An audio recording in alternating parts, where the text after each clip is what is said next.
এই যে আমরা চলে আসছি এখন আমাদের শহীদুল ভাইয়ের বাসার পাশে রেলগেটে। এই যে শহীদুল ভাইকে দেখতে পাচ্ছেন, আলহামদুলিল্লাহ আমাদের প্রাণপ্রিয় বড় ভাই। পাশে আমার আরেক বড় ভাই, যেটাকে সকালবেলা দেখিয়েছিলাম।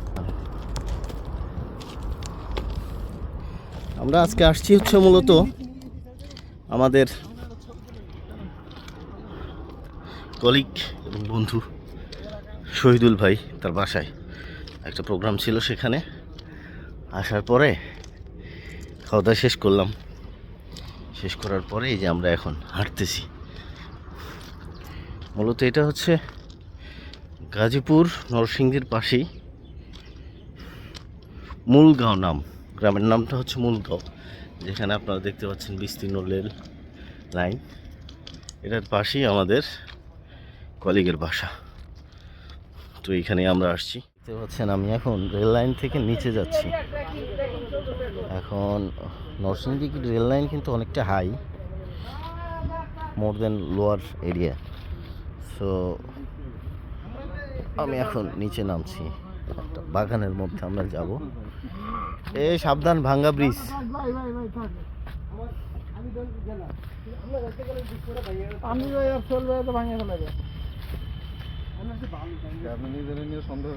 যান যান, যাবে যান।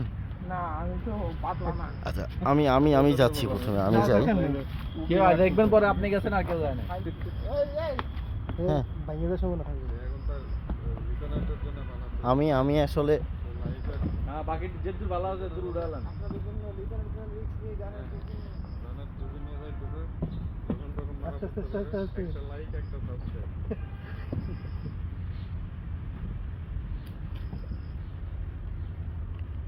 এটা বাউন্স করবে কিন্তু ভাঙবে না, ঠিক আছে?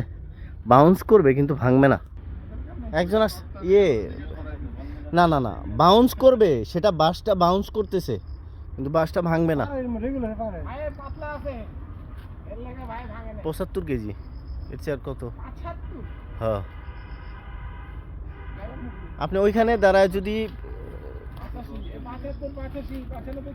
ভাই আমি কিন্তু ভাই 70 কেজি। আসেন আসেন আসেন দেখি। এই সোহেল আসেন, সোহেল ভাই আসেন আসেন আসেন।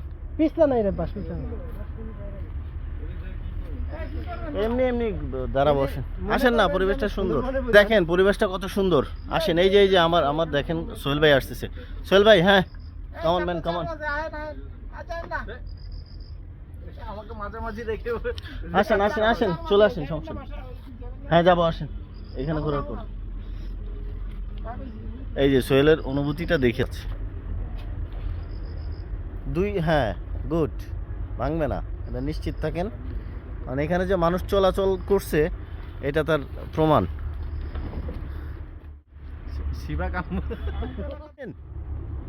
Come on man come on. এই যে আমাদের ভিতু ভাই, আমাদের বড় ভাই ভিতু ভাই, তুষার ভাই, সিলেটের যে অবস্থা আছেন না, মনে হয় সিলেটের পাহাড় আছে, কিন্তু পাহাড়। দুই ভিতু দেখেন, পেট, তাদের ভুঁড়িটা দেখেন, তারা এই ভুঁড়ি নিয়ে খুব শঙ্কায় আছে, ঠিক আছে?